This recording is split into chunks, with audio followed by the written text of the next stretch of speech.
사랑해요. 주의 자비 변치 않네. 내 모든 삶 주의 손에 있네. 난 눈을 뜰 때부터 잠들 때까지 난 노래해 주의 선하심을.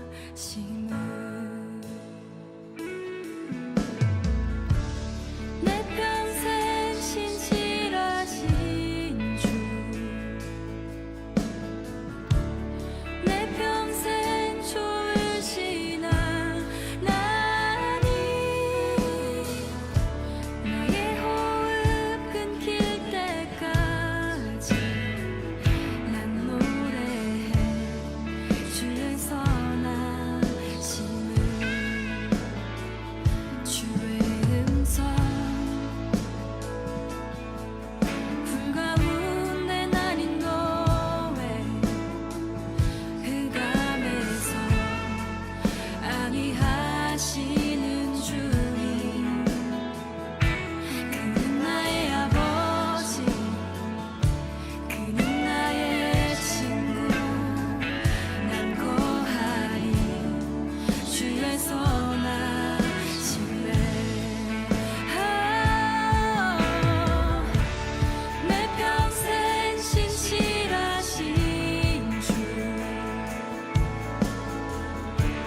내 평생 좋으신 하나님, 나의 호흡 끊길 때까지 난 노래해 주의 선하심을. 내 평생의 선하심과 주의 인자하심, 정녕 나를 따르리니 두려움 없도다. 내 삶을 들여 주께 순복해 모두 드립니다. 주의 선하심 인자함 나를 따르리니. 내 평생의 선하심과 주의 인자하심, 정녕 나를 따르리니 두려움 없도다. 내 삶을 들여 주께 순복해 모두 드립니다. 주의 선하심 인자함 나를 따르리니.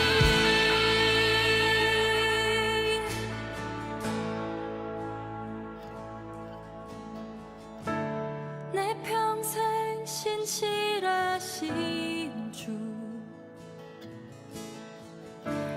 내 평생 좋으신 하나님,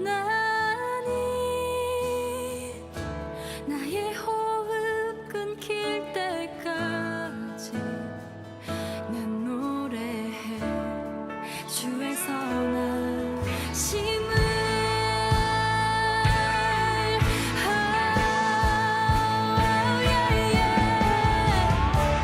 내 평생 신실하신 주, 내 평생 좋으신 하나님,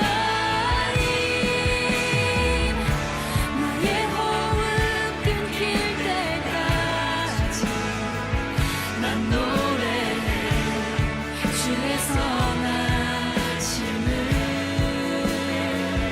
난 노래해 주의 선하심을.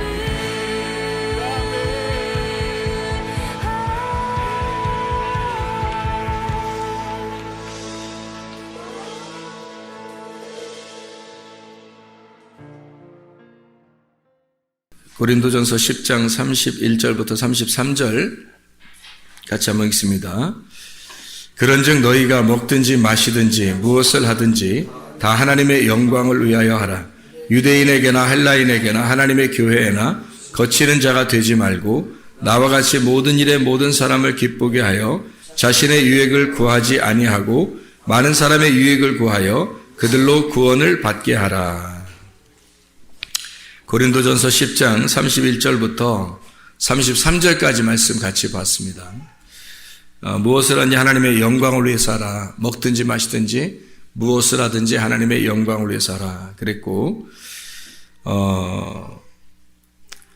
자신의 유익을 구하지 아니하고 많은 사람의 유익을 구하여 그들로 구원을 받게 하라. 그렇게 말씀을 했습니다. 사람이 살면서 뭘 하잖아요. 뭘 이렇게 하면서 살잖아요. 우리가 뭘 하면서 사는데 그때 우리가 왜 하느냐 이유를 모르면 그 의미를, 그러니까 왜 하는지 그 이유를 모르면은 우리가 뭘 할 때 굉장히 목표 지향적으로 가겠죠. 그러니까 뭐 내가 뭘 해야 되겠다 그러면 계속 그걸 함으로써 성취하려고 그러는 거잖아요. 그죠? 근데 왜 하는지를 알아야 될 거 아니에요. 왜 하는지 이유를 알아야 될 거 아니에요. 목적. 먹는 거, 마시는 거, 그래 잘 먹고 잘 살자. 그게 우리의 목표라면 실제로 잘 먹고 잘 살았을 때 내가 왜 잘 먹고 잘 살아야지? 그 왜라고 하는 의미를 거기에다가 부여하지 못하면, 그 목적을 부여하지 못하면 잘 먹고 잘 사는 것이 우리에게 큰 의미가 없단 말이에요. 그러면 뭐 어떤 사람도 잘 먹고 잘 살아요. 이 사람도 성공했다고 해서 잘 먹고 잘 살고, 근데 잘 먹고 잘 사는 게 목표가 됐으니까 그게 다 이루어지면 왜라는 의미가 없으면 그것으로 완성이 된 거잖아요. 끝났잖아요. 그러니까 성취감, 자기가 이렇게 잘 먹고 잘 살게 되었다, 끝, 이렇게 된단 말이에요. 그러니까 성취하고 자기는 목표를 달성했으니까 성취하고 끝난단 말이죠. 근데 사실은 왜 그렇게 내가 해야만 하는지를, 왜 내가 이렇게 먹어야 되고 왜 마셔야 되는지, 목표라고 하는 것하고 목적이라는 게 굉장히 다르죠. 선생님이 돼야 되겠다, 의사가 돼야 되겠다, 목사님이 돼야 되겠다, 찬양 인도자가 돼야 되겠다. 그러면 돼야 되겠다는 것은 목표지. 근데 왜 돼야 된다는 것은 목적이죠. 그러니까 목표를 따라서 살 거냐 아니면 목적을 따라서 살 거냐. 그러니까 목표를 지향적으로 산다면 목표가 이루어지면 끝이에요. 대학을 좋은 대학 들어가야지. 그리고 좋은 직장에 들어가야지. 결혼도 잘해야지. 그리고 잘 먹고 잘 살다가 그 다음에 죽어야지. 이제 이렇게 그 단계별로 목표를 세워가지고 쭉 해나간다는 거예요. 근데 왜 내가 공부를 잘해야지? 좋은 직장 가기 위해서. 좋은 직장은 왜 가야지? 잘 먹고 잘 살라고. 잘 먹고 잘 사는 건 왜 잘 먹고 잘 사는 거지? 그게 나의 인생의 전부니까. 그래, 잘 먹고 잘 살다가 어디로 가지? 너의 목표, 어디 마지막 종착역은 어디지? 죽음. 이렇게 되는 거죠. 그러면 이 사람은 목표 지향적으로 살다가 결국 죽는 거 아니에요, 우리가. 근데 성경은 우리에게 너 먹든지 마시든지 무엇을 하든지, 무엇을이란 말은 먹고 마시는 것으로 끝나는 게 아니라 우리가 목표를 세워서 뭔가 이루고 행하고 하는 모든 것을 말하는 거잖아요. 그거를 할 때 목적이 있어야 된다는 거예요. 왜 해야 되는지를 알고서 해야 된다는 거예요. 그래서 그 왜라고 하는 목적이 뭐냐? 성경에 보니까 하나님의 영광을 위해서 해라. 너 자신을 위해서 하지 말고 하나님의 영광을 위해서 해라. 그럼 나는 뭐야? 그럼 하나님의 영광을 위해서 살다가 나는 소모품으로 하나님의 영광을 위해서 살다가 나는 인생 마치는 자가 되는 거예요? 그게 우리가 이 땅에 태어난 목적이에요?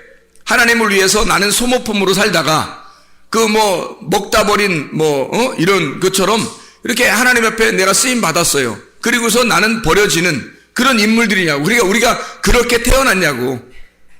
그거 아닐 거 아니에요. 우리가 목적이 너 하나님의 영광을 위해서 하라는 말이 하나님 영광을 위해서 하라면 우리는 그러면 그 목적을 다 상실해. 아무것도 하나님만 위해서 나는 아무것도 아니야 그럼? 여기에 33절에 보니까 뭐라고 되어 있냐면 고린도전서 10장 33절에 보니까 자신의 유익을 구하지 아니하고 모든 사람의 유익을 구해서라고 되어 있어요. 그럼 모든 사람을 유익을 구해서 여러분이 산다 그러면 다른 사람의 유익을 구해서 산다는 건 왜 그렇게 하는 거예요? 나의 유익을 구하지 아니하고 다른 사람의 유익을 구해서 이렇게 잘해주면서 산다는 거예요. 왜 그런 거예요?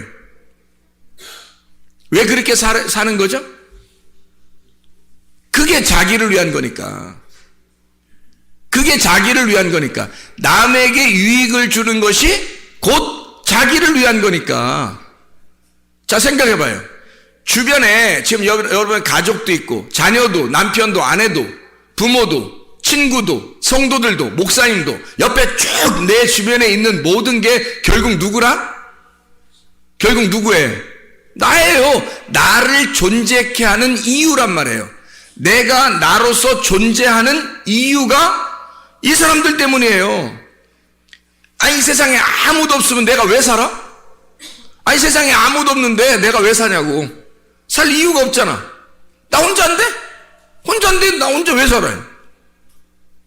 다른 사람이 있음으로써 그 사람이 나를 비추는 거울이 되는 거예요. 그래서 그 사람들을 보면서 나를 발견하고 그 사람들에게 내가 잘해줌으로써 나에게 잘해주는 거죠. 왜냐하면 내가 그 사람들에게 잘해줬을 때 거기서부터 상대적으로 나한테 악하게 행동하겠냐 이거야.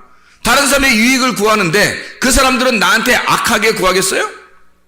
아니죠. 내가 유익을 구해주면 그 사람들도 나를 위해서 유익하게 산단 말이죠. 그러니까 서로 상호 간에 관계가 형성되는 거예요. 사람이 어떨 때 행복한 거예요? 관계가 형성될 때 행복한 거예요. 아무 관계가 없이 자기 혼자 왕따 당하면 어때요? 행복해요? 아니에요. 왕따를 시키든 왕따를 당하든 불행한 거예요. 왕따는 혼자 하니까 다른 사람과 관계를 맺고 산다는 것이 행복이란 말이에요. 다른 사람과 관계를 맺을 때, 자, 다른 사람에게 유익을 주면 어떤 현상이 벌어져요? 유익을 줬어. 그러면 그 사람들이 막 기분 나빠해요? 막 내가 유익하게 했어요. 다른 사람을. 뭐, 돈도 빌려주고, 빌려주는 것도 뭐 안 갚아도 된다고 하면서 이렇게 빌려주고, 뭐, 자동차도 고쳐주고, 뭐, 물도 마시게 해주고, 먹을 것도 갖다 막 주고, 떡 만들면 혼자 먹지 않고 막 옆 갖다 주고, 막 이렇게 했어요. 좋게 막 다 해줬어요. 뭐 또 교회도 나오게 해서 구원도 받게 하고 천국에 가게도 막 만들어줬어요. 이렇게 다 했단 말이에요. 예를 들어서. 그러면 그렇게 했을 때 자기한테는 어떤 현상이 벌어지겠어요? 그렇게 했을 때 자기한테 그 사람들이 이 사람한테 기분 나빠해요? 아니면 어떻게 잘 해준 사람한테는 어떻게 해줄까? 잘해주죠. 그냥 잘해주는 게 아니죠. 잘 해줄 때 자, 우리가 우간다에 우물을 파면 그 우간다에 있는 사람들이 그거 막 대부분 운대요. 우물을 파면 그 동네 사람들이 그 물을 먹는 것에 대한 그 감사가 너무 이렇게 속에서 복받쳐서 막 울면서 우물을 먹는답니다. 울면서. 그러면 우리가 그렇게 이게 잘해줬을 때 그 사람들에게는 뭐가 있는 거예요? 우리한테 뭐가 돌아와요? 가만히 아무것도 안 돌아와요? 아니에요. 그들의 감격이 우리에게 돌아온다고요. 그들의 감탄이 우리에게 돌아온다고. 그렇죠. 그들의 감사가 우리에게 돌아온다고요. 그러면 어떻게 행복해요? 아니면 불행해요? 행복한 거지. 내가 유익을 하게 해줬는데 그 사람으로부터 감사가 돌아왔어요. 감탄하고 있어요. 그들이 막 엄청 감사하고 기대하고 막 감격해요. 그러면 우리가 살아있는 내가 살아갈 존재 이유를 발견하게 되는 거죠. 아, 내가 진짜 행복하다. 그러면서 내가 이것 때문에 살지. 내가 이렇게 하니까 너무 행복하고 내가 살아갈 이유를 발견했다. 그런 사람들 많죠. 다른 사람들의 감격함을 보고서 다른 사람들이 나 때문에 감탄하는 것을 보고 은근히 자기 자신을 어떻게 해요? 막 밑에 깔아지는 것 같아요. 뭔가 우리를 세워주는 것 같아요. 세워주는 거죠. 우리는 그 사람에게 유익하게 함으로써 나를 밑으로 내렸더니 그 사람들이 우리에게 감사함으로써 위로 올리더라는 거죠. 그러면 그게 어떻게 그 사람들 다른 모든 사람들보다 내가 어떻게 됐다는 거예요? 우월감을 가졌다는 거예요? 아니면 막 비천해졌다는 거예요? 우월감을 갖게 되는 거죠. 여러분, 가정에서 남편이 인정하는 아내, 기분 좋을까 안 좋을까요? 기분 좋죠. 반찬을 만들어줬는데 남편이 아우 막 나는 딴 데 식당에서 먹고 싶지가 않아. 우리 집에서 먹는 게 너무 행복하고 맛있어. 그러면서 세상에 손이 어떻게 된 거야? 손이 어떤 손이길래 이렇게, 이건 마법의 손이야. 어떻게 만든 거야? 혹시 손 안 씻고 만드는 거야? 짠내가 딱딱 들어가면서 맛을 그렇게 맛나, 다시다 같은 게 안 들어가도 될 만큼 이렇게 맛이 잘 정교하게 이루어진 게 혹시 손을 안? 왜 이렇게 맛있는 거야? 도대체가 당신이 된장국을 끓이면 된장국을 끓인 대로, 반찬 멸치를 하면 멸치 있는 대로, 세상에 이게 무슨 궁중 음식 같고 천국의 음식 같은 거야, 막. 아니, 하늘에 만나가 있다면 이 땅에는 이 멸치가 있다. 하늘에 만나가 있다면 이 땅에 무슨, 그 된장국이 있다, 멸국이 있다, 막 이렇게 한다면 부인이요, 그 다음번에 반찬 만들 때 연구할까 안 할까요? 연구를 당연히 하겠죠. 왜냐면 이렇게 감탄하는 남편이 있는데 세상에 연구 안 하겠어요? 그래, 밖에 나가서 남편이 뭔가 일이 막 힘들게 하고 돌아왔는데 일이 그래도 어느 정도 성취가 있었어요. 그래서 집에 와가지고, 나 오늘 참 이렇게 오더도 따고, 일이 어떻게 오늘 좀 잘 풀렸네. 당신 집에서 기도했는가 봐. 근데 이 부인이, 여보, 얼마나 이렇게 힘들게 하고 우리 먹여 살린다고 이렇게 힘들게 하고 돌아와요. 진짜 당신, 우리 아빠는, 우리 남편은 짱이야. 강아지 이름 부르는 거 아닙니다. 짱이야. 진짜 대장이야. 우리 집에서는 최고 임금님이야. 내 당신 뭐 해줄까? 어떻게 해줬으면 좋겠어? 당신 진짜 얼굴 보는 것만 해도 행복해. 자, 그 남편이 그 다음번에 일찍 집에 들어오고 싶을까 안 할까? 일찍 들어오고 싶겠죠. 감탄을 받았으니까. 감격함을 받았으니까. 감사를 받았으니까 자기가 지금 살아있다는 게 느껴져 안 느껴져? 느껴지는 거죠. 딴 데 가겠어? 집에 들어오고 싶지? 딴 데 안 가는 거야. 집에 들어와서 또 인정받고 싶은 거야. 무슨 좋은 일만 생기면 꼭 집에 와서 얘기하고 싶은 거야. 부인이 막 감사하니까, 막 감격해 하니까. 자, 자녀가 공부를 잘 해왔어요. 대부분 초등학교 때는 공부 잘 하잖아요. 잘 해왔어요. 야, 우리 집에 천재 낳는가 봐.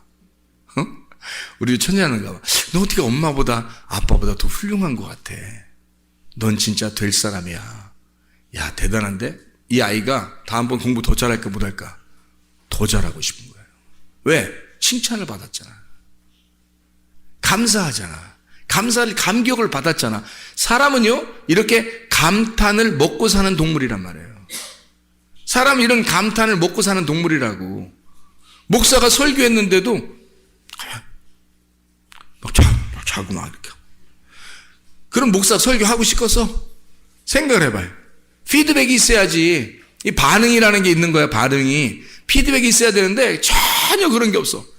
그럼 설교하고 싶게 혼자 떠드는 거야. 이 사람들이 지금 말씀을 듣고 있는 건지 안 듣고 있는지 알 수가 있어야지. 근데 막 피드백이 되는 거야. 막 좋아하고 얼굴 표정도 막 좋고 막 졸린데도 막 안 졸리려고 막 하고, 분명히 피곤한데 막 안 졸리려고 막 하고, 그 다음에 막 아멘 감사해요 막 이렇게 말씀을 듣는다면 목사 설교 저절로 나오죠. 그렇지 않겠어요? 선생님도 감격을 받고 싶어 하고요. 학생도 감격을 받고 싶어 하고요. 자녀들도 감격을 받고 싶어 하고, 남편도 아내도 부모도 다 감사를 받고 싶어 한다고요. 그게 왜 그러냐면 자기가 살아있는 존재 이유를 깨닫기 때문입니다. 살아있는 목적. 자, 우리가 다른 사람에게 왜 유익하게 해요? 그들의 감탄을 보고 싶어서 그런 거예요. 이해하겠습니까? 결국 누구를 위한 거예요? 자기의 살아있음을 보고 싶은 거예요. 자기가 살아있음을, 그 존재 이유를 발견하기 위해서 내가 나의 존재 이유를 발견하게 된다는 거지. 다른 사람에게 유익하게 함으로써 그 사람들의 감사와 감탄을 통해 나는 살아있음을 깨닫는 거죠. 자, 행복이라는 게 뭐예요? 행복이라는 게 뭐예요? 영혼이 살아 숨쉬는 게 행복이란 말이에요. 나의 영혼이 기뻐하고 나의 영혼이 즐거워하고 내 영혼이 살아있는 것 같은, 내 영혼이 살아 숨쉬는 것 같은 거, 이게 행복이란 말이에요. 여러분, 육체적으로 밥 먹는 것도 행복이지만, 뭐 마시는 것도 행복이지만, 잠자는 것도 행복이고, 노는 것도 행복이지만, 운동하는 것도 행복이지만, 진짜 행복은 우리의 영혼에 살아 숨쉬는, 내 영혼이 진짜 살아있다는 걸 깨달을 때 그게 행복이란 말이에요. 하나님은 그렇게 우리를 창조하셨다고. 그래서 감사하는 사람, 내가 유능한 사람이 됐다, 내가 우월한 사람이 됐다, 내가 그래도 나 괜찮은 사람인가 봐, 이런 느낌이 들을 때, 그럴 때 이 세상에서 내가 살아갈 용기가 나고 존재 이유를 발견한단 말이에요. 그래서 하나님은 그걸 미리 아시니까 고린도 전서를 통해서 바울이 이렇게 쓰는 거예요. 너 하나님의 영광을 위해서 모든 것을 전념해봐라. 그게 너의 삶의 목적이 될 것이다. 그리고 그 삶의 목적을 위하여 너는 모든 것을, 모든 사람에게 다른 사람을 유익하게 함으로써 살아봐라. 그러면 너의 존재를 발견하게 될 것이다, 이 말. 그렇게 사람들은 반대로 자기를 위해서 살아요. 나의 유익이 무엇일까? 나의 유익이 무엇일까를 살으면 다른 사람에 의해서 감사함과 감격과 감탄은 다른 사람에게서 오는 건데 그게 안 오는 거예요. 그게 안 오니까 자기 혼자 왕따가 되는 거야. 혼자 외롭고 혼자 알아줘야 되고 혼자 자기를 바라봐야 되니까 얼마나 힘드냐고. 그러니까 다른 사람과 더불어 관계가 없잖아요. 관계가 없으니까 행복이 없는 거야. 다른 사람과 관계가 있어야 이게 행복인데, 하나님도 오죽하면 우리하고 우리가 되자 그러잖아요. 하나님도 오죽하면 그 관계를 위해서 하나님이 우리 보고 야 나하고 너 하자 이게 아니고 야 우리 하자, 우리 하자, 우리 하나님이라고 불러라, 나를 우리 하나님이라고 불러라, 그렇게 가르쳐 주잖아요. 우리한테 우리라는 말을 가장 많이 쓰는 나라가 어디예요? 세상에서 우리나라밖에 없어요. 다른 나라들은 뭐 우리나라라고 잘 안 해. 나의 나라라고 그러지 우리나라라고 잘 안 한다고. 근데 우리나라는 꼭 우리나라라고 그래. 우리 가정, 우리 집, 우리 교회, 뭐 우리 선생님, 뭐 우리 엄마, 아무나 데려다가 우리 엄마라 그래. 아무나 데려다가 우리 부인, 우리 아내야, 아무나 데려다가 일로 와봐 우리 아내. 어떻게 하자는 거야? 우리 딸, 이 사람이 난 것도 아닌데, 우리 딸, 우리 아들, 이 사람이 난 것도 아닌데, 소개시킬 때 그러죠. 우리 아들, 우리 딸, 같이 난 거야?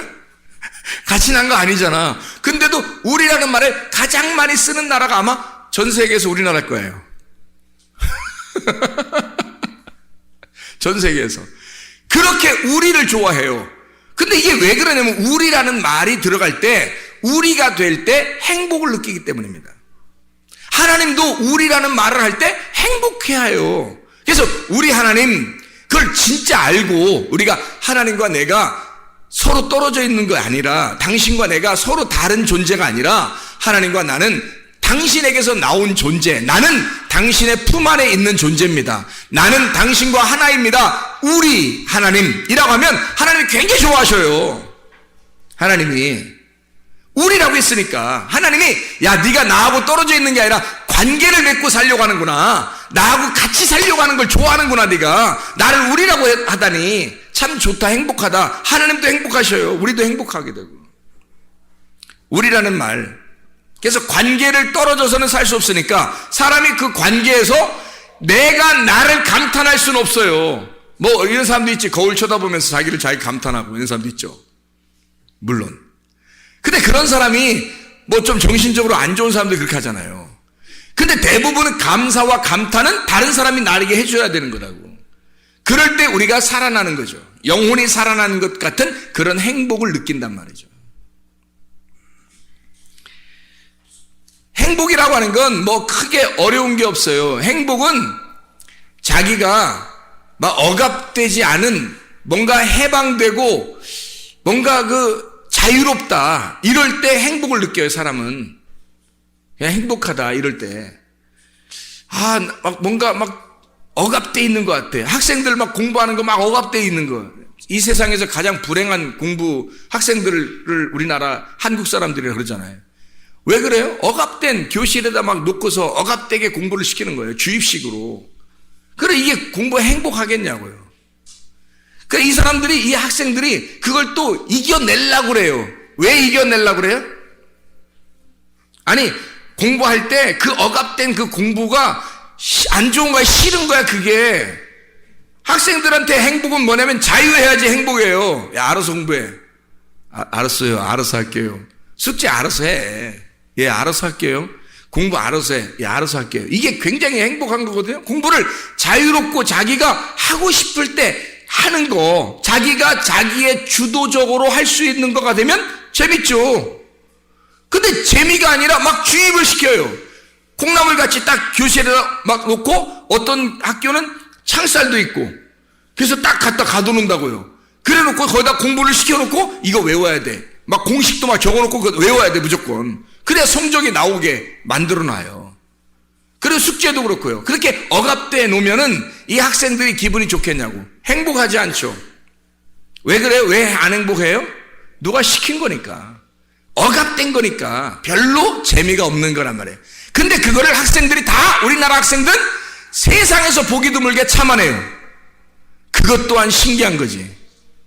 아마 다른 나라는 이렇게 했으면 별로 아마 이런 시스템을 별로 인정하지 않았을지도 몰라요. 그 분위기 자체가 그러니까. 가정도 그렇고. 근데 우리나라 학생들은 그걸 꿋꿋하게 참아요. 중학교, 고등학교 6년 동안을. 진짜 초등학교까지 합하면 12년 동안을 참아요. 왜 참을까요? 왜 참을까? 네? 왜 참을까? 그냥 참으라고 하니까. 그냥 참으라고 하니까 참아요? 그럼 왜 참아요? 여러분 왜 그걸 참아내면서 그걸 어려운 공부, 별로 행복하지 않은 공부를 그렇게 해야 돼? 왜요? 왜 참아내냐면 미래를 보장하기 위해서예요. 지금 내가 참으면 미래가 보장될 것 같은 거야. 그러니까 앞으로를 위해서 지금 내가 조금 참자, 조금만 참자, 조금만 참아내보자, 조금 기다려보자. 그럼 어디가 보장되니까? 미래가 보장될 것 같으니까. 근데 미래가 지금 막 보장되는 것 같지 않다고 느껴지는 학생들도 있죠. 대학교 들어가서 서울대 학생들도 가만히 사회를 보니까 미래가 보장될 것 같지 않은 거야. 자기가 졸업해도 별로 보장될 것 같지 않은 거야. 이 세상에 이런 나라가 있었네. 내가 이런 나라에서 공부를 이렇게 열심히 했네. 근데 보장이 안 되는 거야. 그래서 우리나라를 아주 행복하지 않은 나라라고 사람들이 생각하고 있다는 거죠. 그럼 이상하잖아요. 우리는 미래를 보장받고 행복하려고, 미래에 행복하려고 공부를 했거든. 참았거든요. 내면서 공부를 했거든요. 근데 왜 미래는 보장되지 않느냐 이거야. 왜 행복하지 않느냐 이거지. 자, 좋았어요. 자, 졸업을 했어. 직장도 보장이 됐어. 결혼도 잘 했어요. 그런데 결혼 생활 막상 하고 나니까 3년 지나면 다 똑같아. 그리고 직장 생활도 세상에 막 자기의 어떤 이상적인 회사인 줄 알았는데 알고 보니까 뭐 부도가 났어요. 아니면 뭐 월급도 적게 줘요. 아니면 뭐 회사에서 자꾸 상관들이 막 자기를 괴롭혀요. 어떡할 거예요? 자기는 뭔가에 억압당했을 때 요걸 참아내면 앞으로의 인생을 자유롭고 행복할 줄 알았는데 거기서 또 억압하는 게 있더라는 거지. 가정생활을 꾸리니까 가정에서 서로 억압하죠. 직장을 가니까 직장에서 또 억압을 하죠. 이게 세상에 억압된 것이 끊임이 없는 거예요. 그래서 나 자유롭고 싶어. 그래 너 자유해. 은퇴. 뭐 이러면 이제 그 다음부터 어떻게 할 거야? 그러면 더 곤란한 거야. 이게 또 더 괴로운 거야. 자기는 자유로움은 행복할 줄 알았는데 세상에 그 자유를 주지 마세요. 나에게 은퇴라는 말을 하지 마세요. 막 그렇게 할 판이란 말이에요.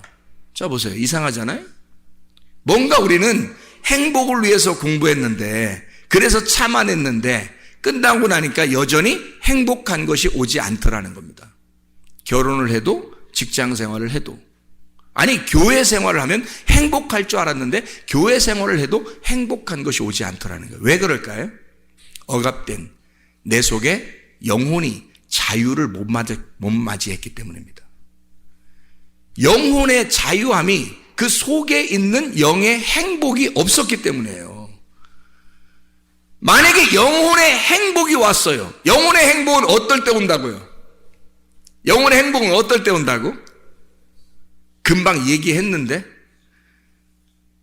어떨 때 영혼의 행복이 온다고요? 아니, 자유한 거, 그리고 또 어떨 때 영혼의 행복이 온다고요? 감격을 받을 때, 감사를 받을 때, 그리고 어떨 때 또 행복이 온다고요? 관계가 하나님하고 나하고 관계가 될 때 영혼의 행복이 오죠. 하나님과 관계가 없는데 언제 어떻게 죽을지 모르는데 사람이 무슨 행복이 오겠어요? 사람이 언제 어떻게 죽을지 모르는데 행복이 어떻게 오겠냐고 생각을 해보시라고. 하나님과 우리와의 관계가 가장 먼저 중요하다니까요. 그 관계가 있을 때 행복이 그 다음부터 열매를 맺는 거예요. 행복은 하나님과 나와의 관계가 없으면 행복은 안 오는 거야. 다시 말하면 하나님과 내가 하나가 안 되면 행복은 없는 거예요. 그래서 여러분 와서 성경을 왜 배우는지 알아요? 예배 왜 드리는지 알아요? 하나님과 하나 되는 방법을 배우기 위해서입니다. 하나님과 어떻게 하면 하나 될까요? 어떻게 하면 하나님과 관계를 맺고 우리가 행복할까요? 라는 거죠. 여러분, 우리가 하늘나라 올라가면 행복하겠습니까? 여기선 불행했는데 참아보자. 어느 날 우리는 하늘나라 가면 행복할 거니까. 지금 참자야? 그러면 그때 진짜 행복한 것이 아무것도 할 건데, 그때 심판받아 딱 지옥 가면 어떡할 건데, 여러분. 지금은 막 찌들어, 막 힘들어, 불행하게, 난 지금 불행해도 나는 참아낼 거야. 뭐 하늘나라의 행복을 위해서. 아니, 지금도 행복을 모르는데, 지금도 하나님과 관계가 없는데 어떻게 그 나라 가야겠냐고 생각을 해보라고. 완전 뭔가 무슨 멍청이들 아닙니까? 지금 내가 하나님과 관계가 없는 영혼의 쉼, 영혼의 삶, 영혼이 사는 것 같은 영혼의 자유, 영혼이 살아 숨쉬는 그 자유가 없는데, 내가 그 영혼에게서 나온, 하나님의 영혼에게서 나온 내가 사람인데, 사람이 하나님과 그 영혼, 나의 본향을 찾지 못하고 하나님을 발견하지 못하고 하나님과 관계가 없이 내가 살아 숨쉬는 것 같지가 않은데 어떻게 이것이 행복하겠냐고요. 행복이 없는데 어떻게 또 행복한 나라에 가겠냐고. 지금 행복하지 않은데. 생각을 해보시라고요. 교회 와서 말씀을 듣는 이유가 바로 이것 때문에 있는 겁니다. 하나님과 관계 맺으려고.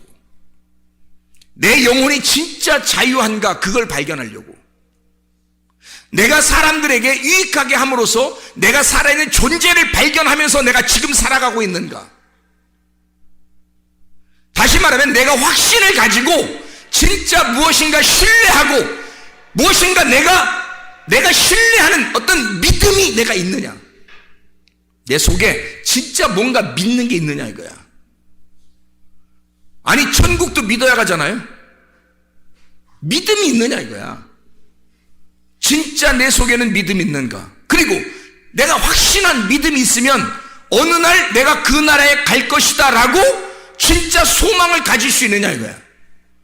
어느 날 그 나라에 진짜 난 간다 그 기대하고 그 나라를 갈망하고 정말로 내가 믿음, 이 확실한 믿음을 가지고 그 소망을 바라보면서 내가 거기에 지금 한 걸음 한 걸음 나아가고 있느냐 이거야. 그러면 내가 진짜 믿음 가지고 한 걸음 한 걸음 나아가고 있으니 이게 지금 얼마나 중요한 거냐 이거야. 우리가 이게 지금 여러분과 제가 교회에 오는 목적 아니겠습니까? 우리의 삶이잖아요. 그러면 이게 왜 이렇게 살아갈 때 믿음과 소망은 있는데 세상에 사랑이 없잖아요. 사랑이 없잖아요. 그럼 어떻게 해요? 믿음과 소망, 사랑 중에 그 중에 제일은 뭐라고? 사랑이라고. 고린도전서 13장 13절. 이 중에 제일은 사랑이라는 거예요. 그러면 지금 내가 현재 사랑을 받고 있는가? 지금 사랑을 받고 있는가? 내가 사랑하고 있는가? 아니, 사람들로부터 사랑받는 것도 있지만 하나님으로부터 진짜 사랑받는다는 느낌이 있는가? 또 여러분이 진짜 주님을, 하나님을 정말 사랑하고 있는가? 그런 느낌이 여러분 속에 진짜 있는가? 이 사랑이라고 하는 건요, 내가 연구해 보니까 사랑이라는 건 뭔가 막 이렇게 뭐 기대하고 바라고 막 이러는 게 아니더라고요. 사랑을 알고 보니까 그냥 좋아하는 거더라고. 그냥 좋아하는 게 사랑하는 거더라고요. 잘 생각해 봐요. 자, 막 내가 열심히 뭔가 해서 이 사람의 기대에 맞추어 가지고 이 사람으로부터 내가 좀 인정받기 위해서 막 하려면 얼마나 힘들겠어요? 근데 그냥 좋아하는 거야. 그냥 좋아하면 사랑인 거야. 아니, 하나님이 우리한테 바라는 게 뭐 있겠어요? 뭘 바라겠어요, 여러분한테? 믿음, 소망, 사랑. 그 중에 제일은 사랑이라. 뭐?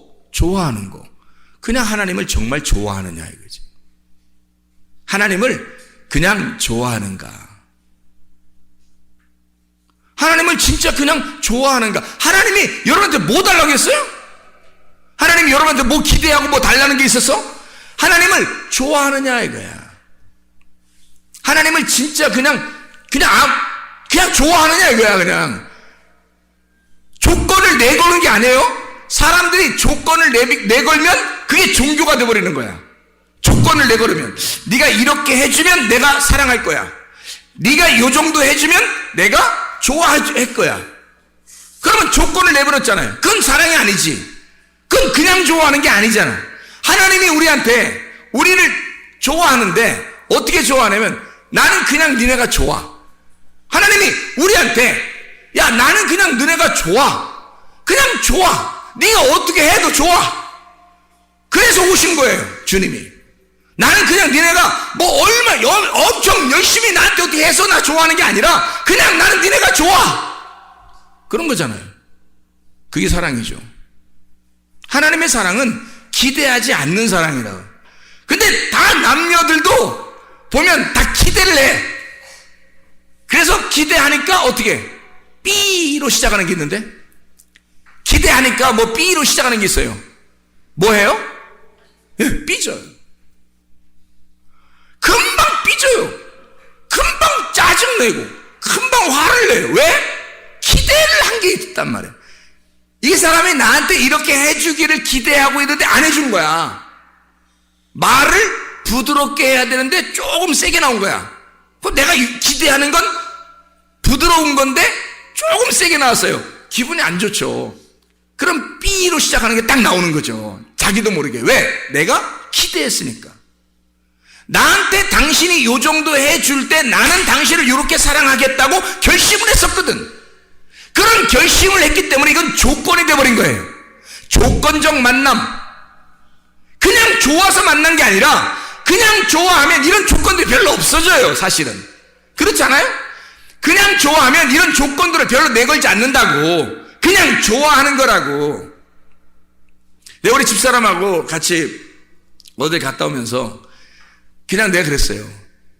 우리 집사람이 저보고 아이고 우리 귀하신 최 목사님 시간을 많이 이렇게 뺏겨서 어떻게 해요? 그래, 나보고. 내가 워낙 그냥 성경 보고 이러니까 그래요. 그래, 내가 뭐라 그러냐면 내가 성경 보는 것도 너무 행복하고 좋은데 당신하고 이렇게 같이 얼굴을 맞대고 어디를 갔다 온다? 나 너무 행복해. 그냥 쳐다보고 가도 행복해. 나 당신한테 별로 기대하는 게 없거든. 난 당신한테 별로 기대하는 게 없어. 나는 많이 채워져 있거든요. 결핍이 별로 없습니다. 하나님으로부터 영혼이 내가 살아 숨쉬는 것과 같은 느낌을 가질 때 내게 부족함이 없는 겁니다, 여러분. 이게 시편 23편 1절의 말씀이에요. 여호와는 나의 목자시니 내게 부족함이 없으리로다, 이거예요. 내게 부족함이 없으리로다. 내가 바라는 게 없다, 이 말이에요. 내가 결핍이 없다. 내가 부족함이 없다. 내가 뭐 크게 기대할 만한 게 별로 없다. 왜? 다 채워져서. 여호와가 나의 목자가 되셔서 채워지니까 영혼에 쉼이 있단 말이에요. 영혼이 그냥 살아 숨쉬는 것 같단 말이에요. 영혼이 살아있는 것 같단 말이에요. 그러니까 그냥 좋은 거예요. 이렇게 해도 좋은 거고, 시간이 좀 딜레이 돼도 괜찮은 거고, 이러면 이런 대로 그냥 이렇게 오늘은 또 이렇게 지내라고 하는 건가 보다, 하나님이. 또 오늘은 이런 국밥을 먹고 싶었는데 오늘은 국수를 먹게 되었다. 하나님이 또 이렇게 먹으라 하는가 보다? 이러면 되는 거잖아요. 빵을 먹고 싶었는데 밥을 먹게 되었다? 그렇게 밥을 먹고 싶었는데 빵을 하나 놓고 아무것도 없더라? 그것도 괜찮잖아요. 기대하는 것이 내 속에 크게 없으니까, 내가 바라는 것이 별로 없으니까. 근데 상대방은 여전히 뭔가 바라는 게 있을 거란 말이죠. 그러니 결핍이 없는 사람이, 채워진 사람이 채워지지 않은 사람을 위해서 살아가는 거예요. 그게 남의 유익을 구하여 살아라, 그런 말입니다. 남의 유익을 구하여 살아라. 너는 채워졌으니 너를 위해서 살지 말고 다른 사람의 유익을 구하면서 살아라. 그게 너를 발견하면 너의 채워짐을, 너의 존재 가치를 발견하게 될 것이다 라는 말이죠. 한마디로 말하면 관계 형성입니다. 하나님과 먼저 관계가 형성되어 있느냐, 우리가 하나님과 진정한 관계가 형성되어 있느냐, 특별히 하나님이 나를 그냥 좋아하시는가, 그걸 내가 성경을 통해서 발견했는데, 그러니까 너무 좋은 거예요. 하나님이 너무 그냥 좋은 거예요. 나는 하나님을 그냥 좋아하는가 점검하는 거죠. 나는 그냥 하나님을 그냥 좋아서 이렇게 살아가고 있는가. 오늘도 전사하고 얘기하면서 진짜 하나님을 우리가 발견하게 되고 하나님과 우리가 하나님을 알게 되면, 그럼 이게 둘로 나누어지지 않는다. 물질과 하나님을 겸하여 섬길 수 없다는 말을, 이게 이해가 안 됐었는데 이게 이해가 되더라. 무슨 말인가. 자, 마태복음 6장 24절의 말씀에 하나님과 재물을 겸하여 섬길 수가 없다 이렇게 되어 있어요. 그 말은 두 개 겸상하듯이 두 개를 이렇게 놓고 두 개로 섬길 수가 없다는 말이에요. 그럼 뭔가 하나가 돼야 되잖아. 하나가 돼야 섬길 거 아니에요. 그죠? 둘 중에 하나를 섬겨야 되니까 물질을 섬기든지 하나님을 섬기든지 하여튼 하나를 섬겨야 되잖아. 이 두 개로 돼서 어떻게 두 개를 섬기겠냐고. 그래서 이 두 개를 하나로 만들어야 요 하나를 섬길 거 아니에요. 그래서 요걸 딱 합쳐서 너희가 두 개로 섬기지 말고 요걸 하나로 보라는 거예요. 하나로. 그러면 어떻게 보라는 거예요?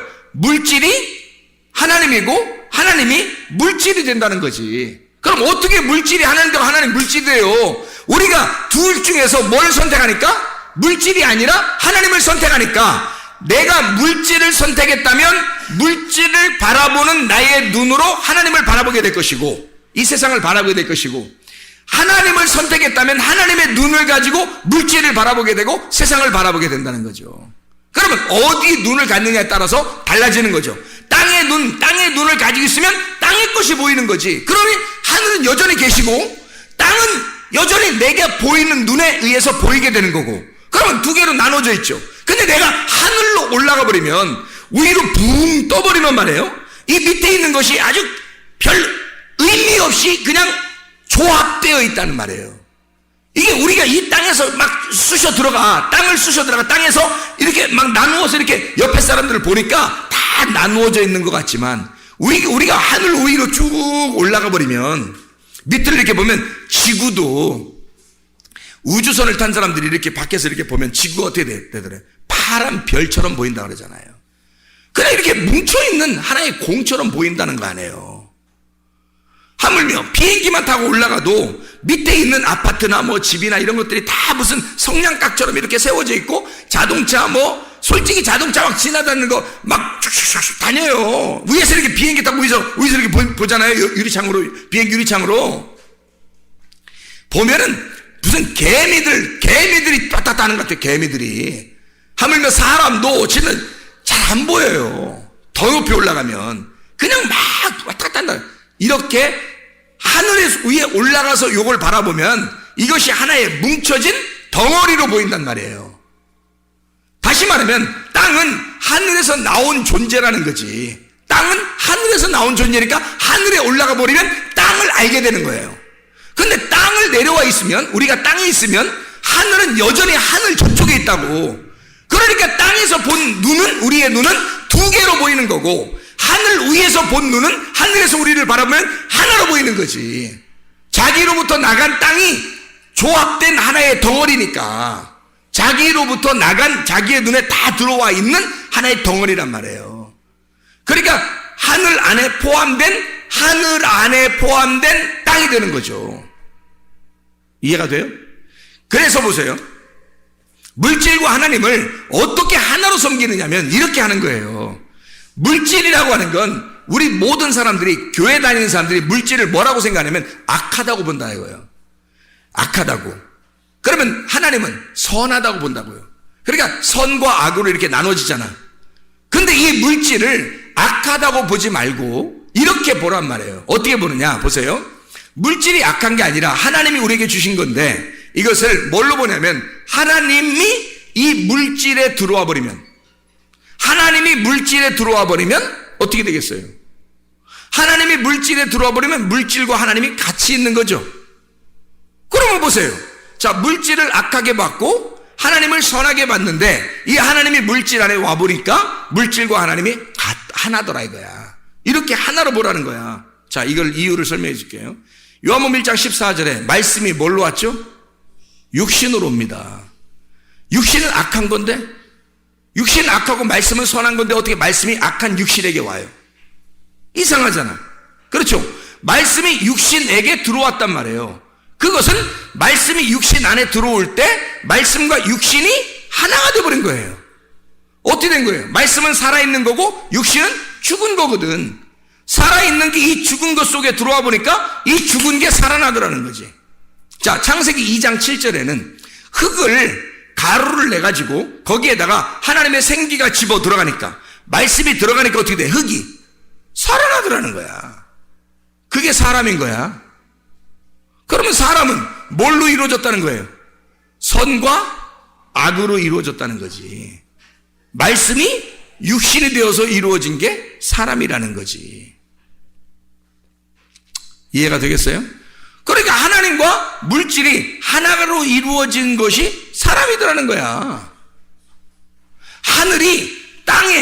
하늘에 있는 빛이 땅이라는 어둠의 침투에 들어와요. 이게 요한복음 1장 5절 9절의 말씀이야. 근데 사람들이 깨닫지를 못하는 거야. 빛이 왔는데, 어둠 속에 빛이 와버렸는데 어둠 속에 빛이 오니까 빛과 어둠이 하나가 된 거예요. 근데 사람들이 못 깨닫는 거야 이게.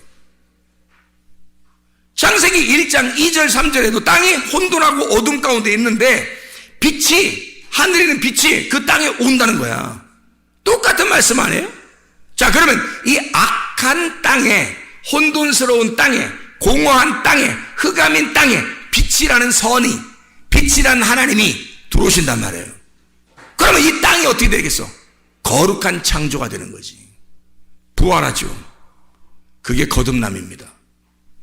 하나님의 말씀이 여러분 속에 들어와 버리면 나는 원래 악해. 우리들은 악하다고요. 분명히 결함이 있어요. 나는 결핍이 없다고 그랬지 내가 결함이 없다고는 안 했어요. 이해가 됩니까? 우리나라 말, 결핍은 내가 없어요. 나는 부족함이 없다고요. 여호와가 나의 하나님이 되시고 나의 목자가 되시니 나는 부족함이 없으리로다. 나는 더 이상 다 하나님으로부터 채움을 받으니까 별로 부족함이 없고 결핍된 건 별로 없단 말이에요. 근데 나는 여전히 결함이 있다고요.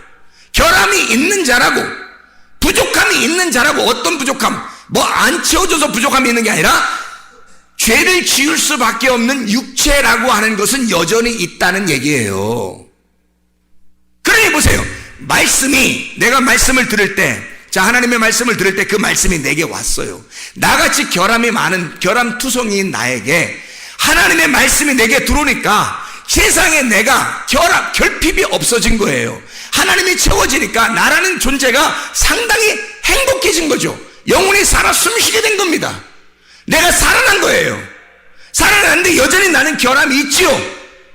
다시 말하면 살아났다 이 말을 몇 번째 부활이라고 그래? 첫 번째 부활이라고 그래. 예수 그리스도가 부활하신 그 주님이 나에게 들어오시니까, 나는 결함이 있는 나에게, 육체인 나에게 말씀이 들어오니까 부활이 일어났단 말이에요. 그게 첫 번째 우리에게 일어난 부활이라고요. 그럼 보세요. 이것을, 첫 번째 부활을 계속해서 이걸 유지해. 이 말씀이 나한테 들어왔는데, 나는 결함이 있어요. 결함이 있는 사람이야. 근데 말씀이 들어왔어. 이 말씀이 들어온 내가, 결함이 있는 내가, 물질은 물질이고 하나님은 하나님이에요. 이 하나님이 물질과 하나가 됐단 말이야. 그렇게 섬겨야 된다는 거예요. 내가 무슨 말인지 알겠죠? 그러면 하나님의, 완전한 하나님이 나에게, 결함이 있는 나에게 들어와서 나를 완전케 만드는 게 아니라 온전하게 만드는 거야. 온전하게. 그냥 거룩하다고 인정하는 거죠. 그렇게 하나님이 나의 목자가 되시니까 내겐 결핍, 부족함이 없어지는 거란 말이죠. 그 주님을 의지하고 사니까. 이것이 내가 죽을 때까지 끝까지 쫙 가잖아요.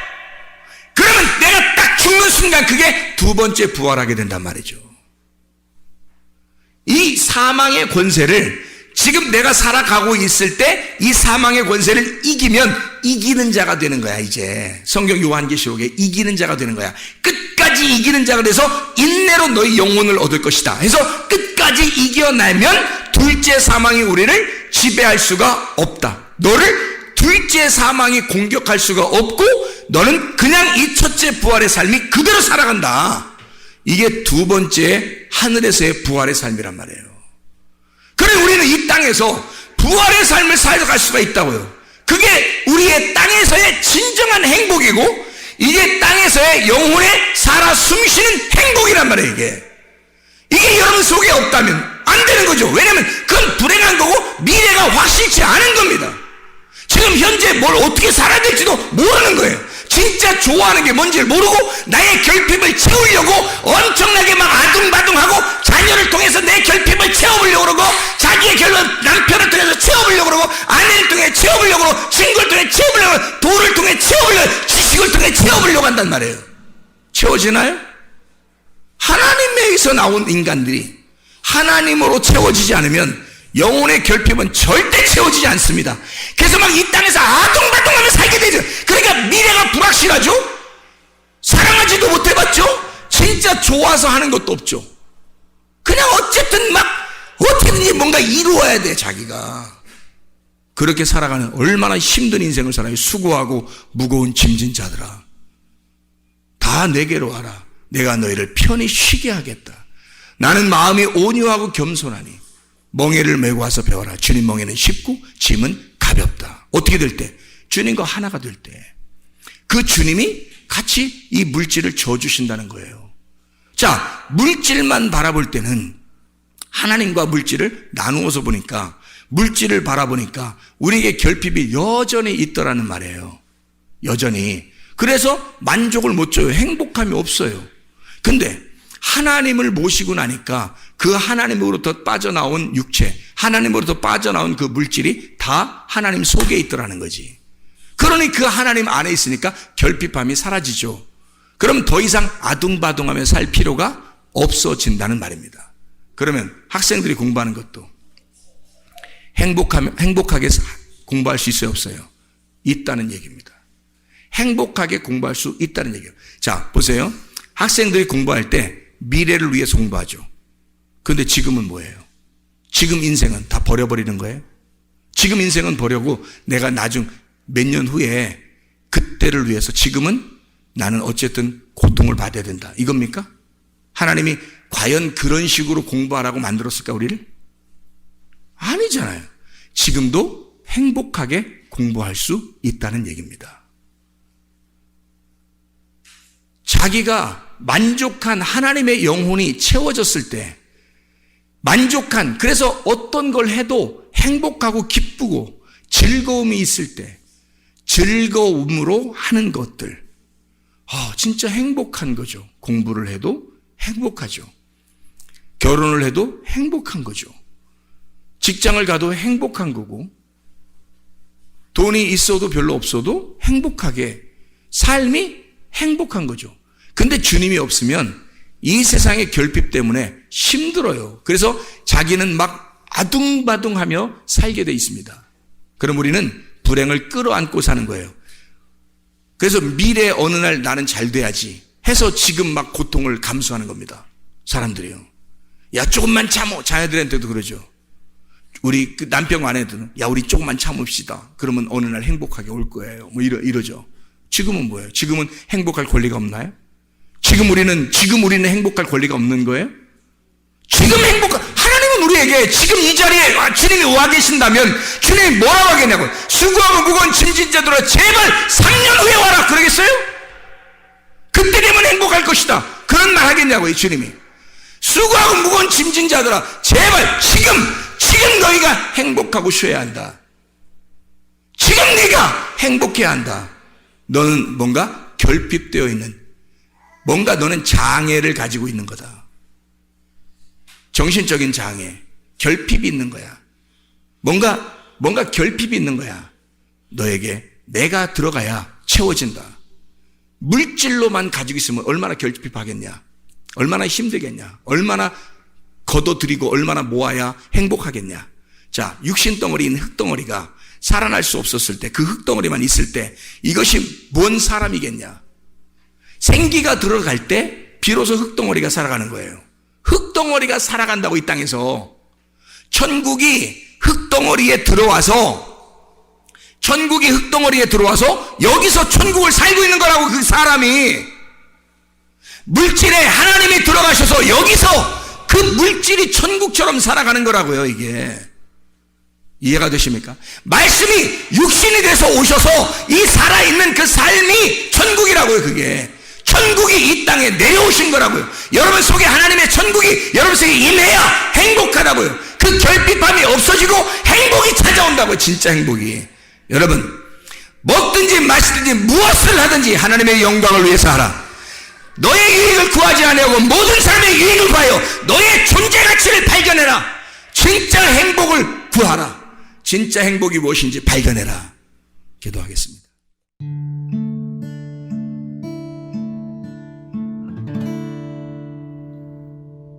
내 속에 내가 너무도 많아서 당신을 쉴 곳 없네. 내 속에 헛된 바램들로 당신을 변할 곳 없네. 내 속에 내가 어쩔 수 없는 어둠 당신을